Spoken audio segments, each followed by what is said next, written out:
in another quest for that historic and famous sports prize, Hockey Stanley Cup. New York, after 54 years, your long wait is over. It's over! The Detroit Red Wings win the Stanley Cup!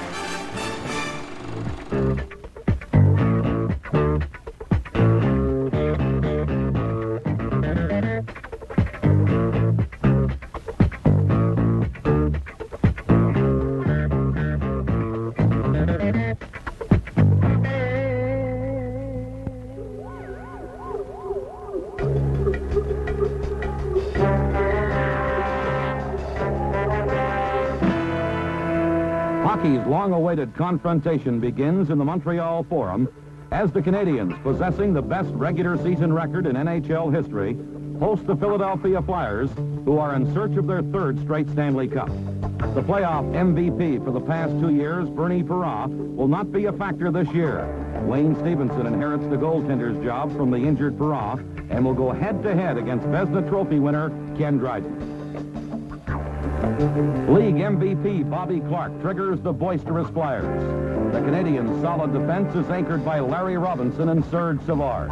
It will be strength against strength in hockey's classic and ultimate battle.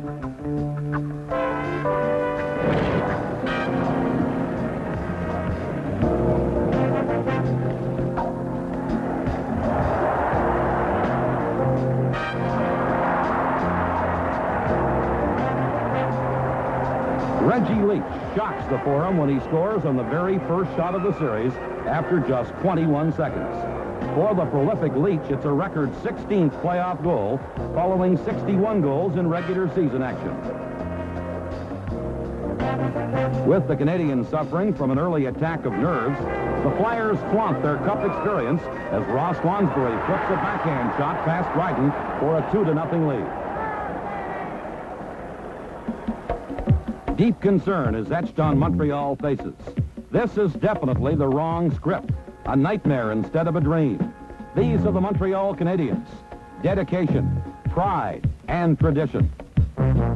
I believe it's a dream of every boy in the province of Quebec anyway, and maybe a good part of Canada too, to wear the Canadian uniform. And all of a sudden you realize you're one of the members, and you see all those pictures in the room of past Canadians who are now members of Hall of Fame, and it's up to you now to take up where they left the team, and I think it's certainly a kind of a great inspiration for any youngsters coming up in the organization. Hockey in Montreal, it's more than a sport to our people. I would say it's almost a religion, and for them, the Stanley Cup back in Montreal is very important in their life. Reaching for that something extra, Montreal defenseman Larry Robinson uses brawn to detour the Flyers.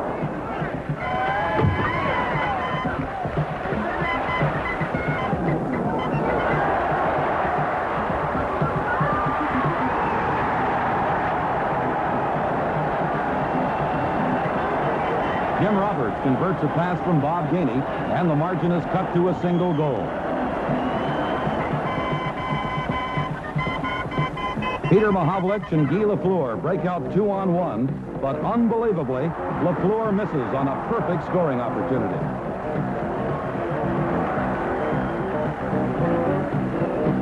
Recovering quickly from his frustration, Lafleur slides a lead pass to send Mahovlich off on another rush. This time, Larry Robinson provides the proper finishing touch.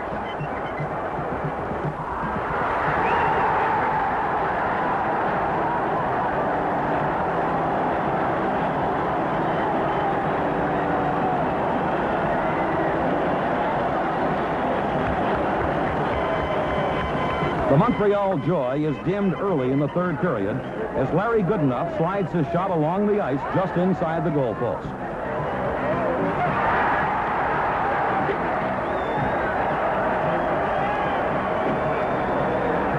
The first power play goal of the series belongs to Philadelphia.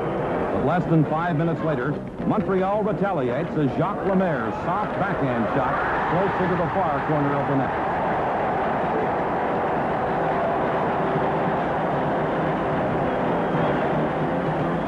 Stanley Cup pressure fills the atmosphere. 3 in a row for the Flyers. The Cup returning to Montreal. The goal judge will flick his switch, and the red light will flash just once more this night. The Forum is a mass of excitement. There is drama and tension as both teams spend every ounce of energy to get the winning goal.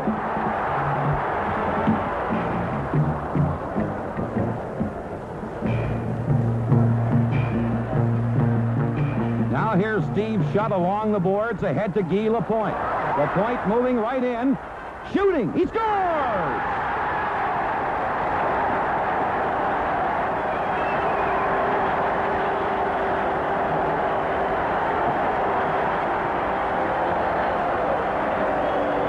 Guy Lapointe's goal, with only 1:22 left to play, gives the Canadiens a hard-earned opening game victory. But the Flyers are far from disheartened. Philadelphia's driving force, Captain Bobby Clarke, describes the personal pressure of a third straight Stanley Cup success. Well, I think 3 in a row would probably mean that we're one of the greatest hockey clubs of all time, in the same as the Canadiens and the Maple Leafs. You know, any team to win 3 Stanley Cups in a row, it's got to put you in a pretty high class of hockey teams. So I think pressure is something that each individual just puts on himself. If you want to play well, you want to do well, you want to win hockey games, you got pressure to play well and to work hard. And you know, if you don't care if you win or not, then there's no pressure.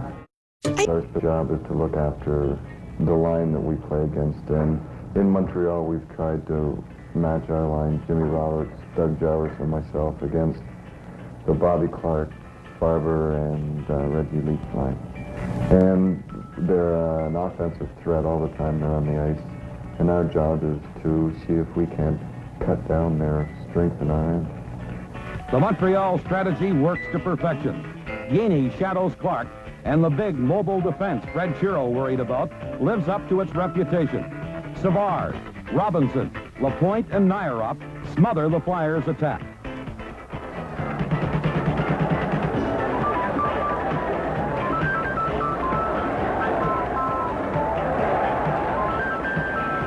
The one man thought to represent the Flyers' weakness performs heroically in goal.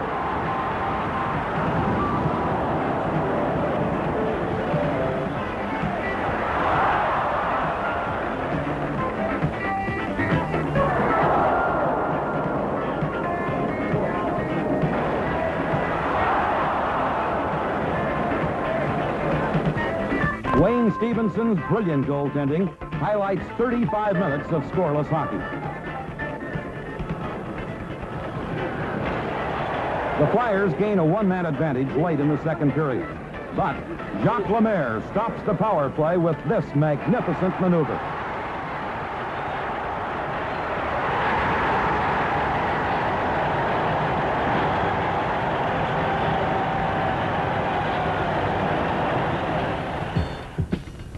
The replay shows how deftly Lemaire steals the puck, maintains control, and then skates in alone. Lemaire beats Stevenson cleanly, breaking the scoreless deadlock. The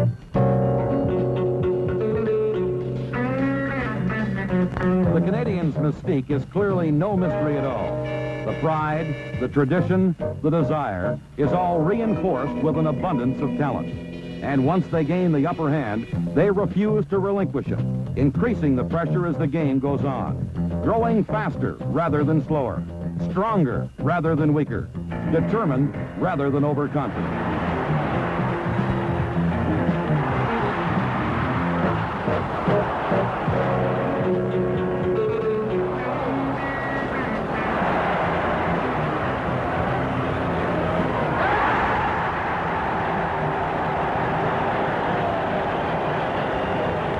Guy Lafleur's goal makes the score 2-0 and gives Dryden some breathing room. Now the hard-hitting defense wants to protect Dryden's shutout.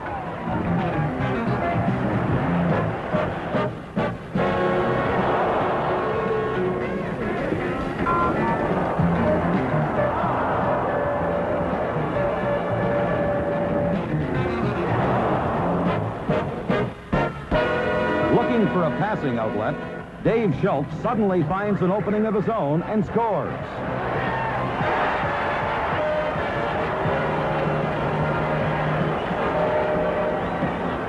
The shutout ended. The Canadians now have 2 minutes and 25 seconds remaining to protect the victory. For the second time in 2 games, the defending champions staged a spirited 6-man attack in a tremendous effort to send the contest into overtime. And for the second time, their extra effort falls short.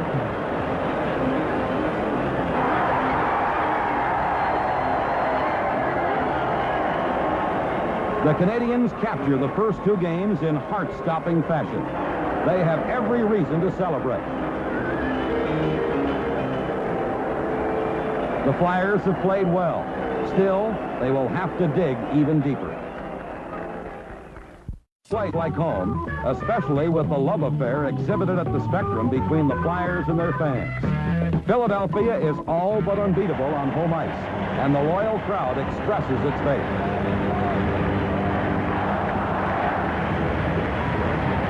The Canadians are now in enemy territory for the initial time in the series. They have not won in the Spectrum in 3 years. The pressure is intense and constant. Montreal's Peter Mahovlich comments. Well, I think probably the pressure comes from the press, and it's related to the fans, and then the fans put the pressure on us, and you know, we can accept the pressure, not accept it, and if we accept it, we probably will play a lot worse than we should, and if we just forget about it and go and play our hockey game, there's no reason why we shouldn't bring it back here. We had a great season this year, and it doesn't mean a darn thing if we don't win the Stanley Cup. The visitors are tentative at the outset, but an early Philadelphia penalty gives the Canadians a power play opportunity that leads to the most puzzling goal of the series, just moments after Stevenson stops Murray Wilson with a fine glove save.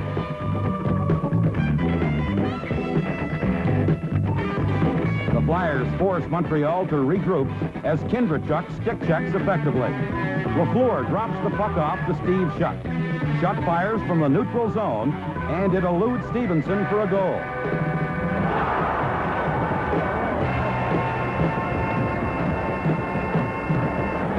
While the Canadians congratulate Shutt, Stevenson wonders what went astray.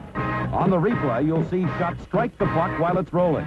It carries end over end directly toward Stevenson's glove hand, but dips at the last instant and slips through the goaltender for the opening score of Game 3.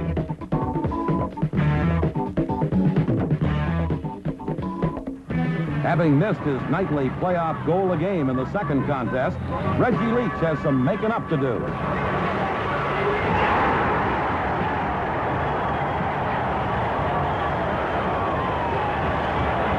Playoff goal number 17 for Reggie sends the Fangs into ecstasy, ties the score, and touches off a flurry of slam-bang hockey that typifies the 2 strongest teams in the game.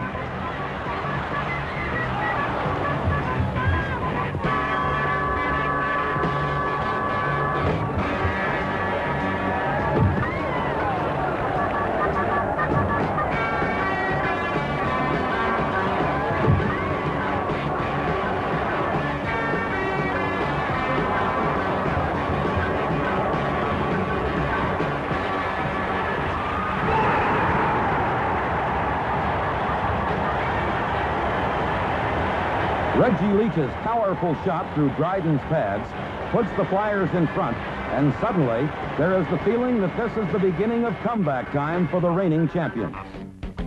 Power plays, virtually silenced in games 1 and 2, are now shouldering the importance Coach Scotty Bowman suggested before the series. A Philadelphia penalty in the final second of the first period has the Canadians attacking at the start of the middle session. DuPont's clearing attempt goes right back to Steve Shutt. Stevenson is helpless. Shutt scores, and the game is tied. Philadelphia lapses are rare indeed, but the Canadians have twice taken advantage to register goals.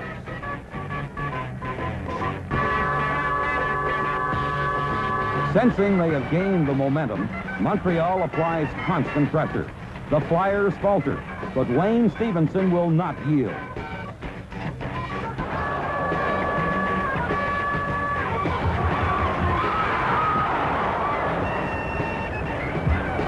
Still, the Montreal attack builds, and the inevitable can no longer be stopped by a goaltender alone.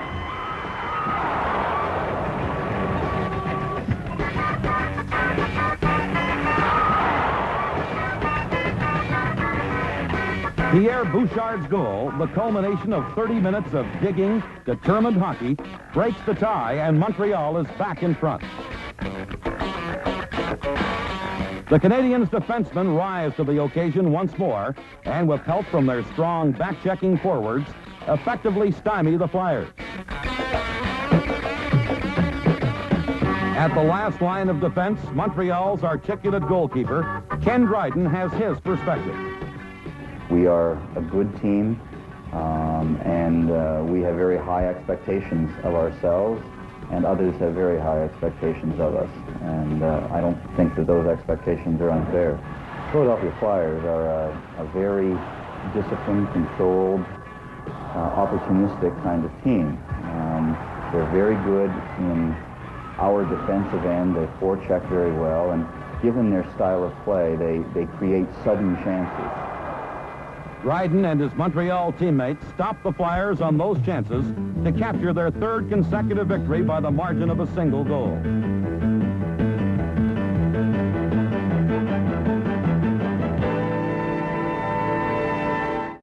Goal is the title of this striking statue at the Spectrum entrance, and scoring is what's on the minds of hometown fans as their Flyers look for a way to break through the powerful Montreal defense.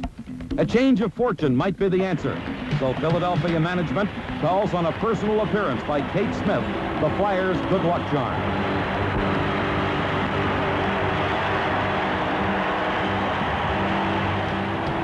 Revitalized by Kate and the enthusiasm of their fans, the Flyers explode early, spearheaded by record-breaking Reggie Leach.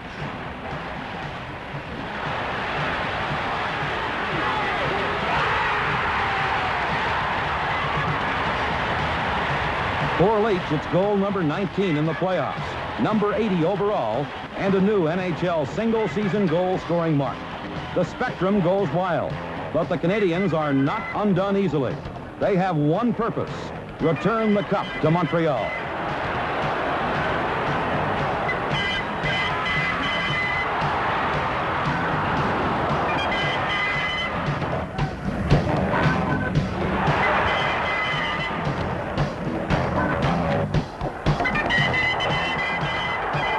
Wayne Stevenson protects his one-goal margin against the Montreal onslaught.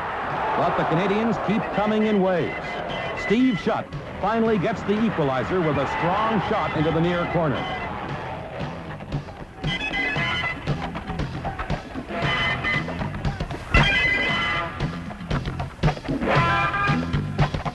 The Kate Smith high has been extinguished by Montreal aggressiveness, and the Flyers are battling for survival.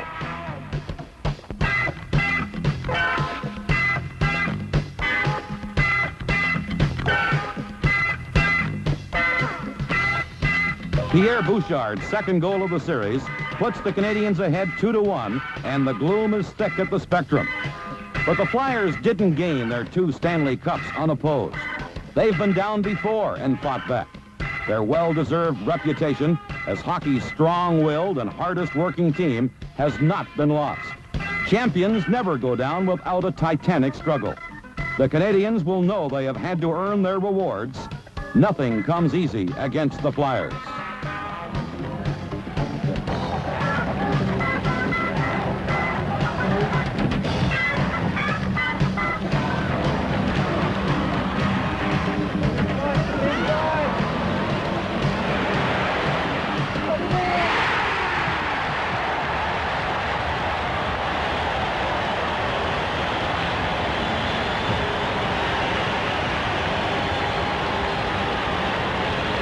An isolated second look at the Flyers' tying goal shows Bobby Clark on Dryden's doorstep distracting the goaltender as Bill Barber pushes the rebound through and into the net.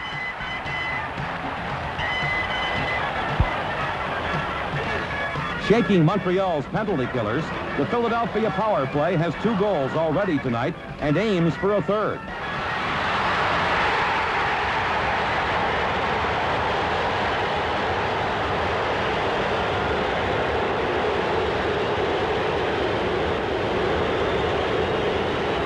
Andre Dupont's tally puts the Flyers in the lead, and the Spectrum gloom has erupted into celebration as the proud champions come off the floor for a fight to the finish.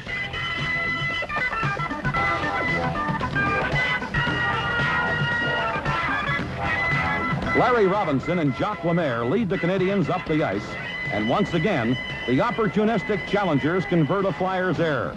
Unguarded in front, Yvan Cournoyer lifts his shot over Stevenson, and the game is tied at 3.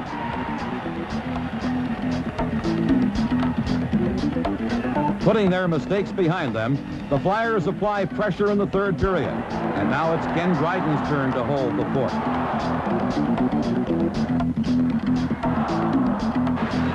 Aided by the crossbar on Gary Dornhofer's shot, Dryden weathers the storm in acrobatic fashion.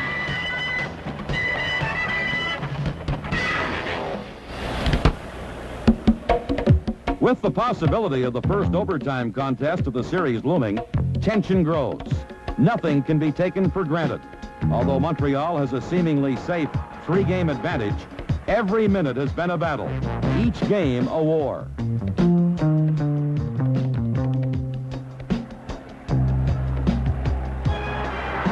Guy Lafleur shatters the tie with less than 6 minutes remaining in Game 4.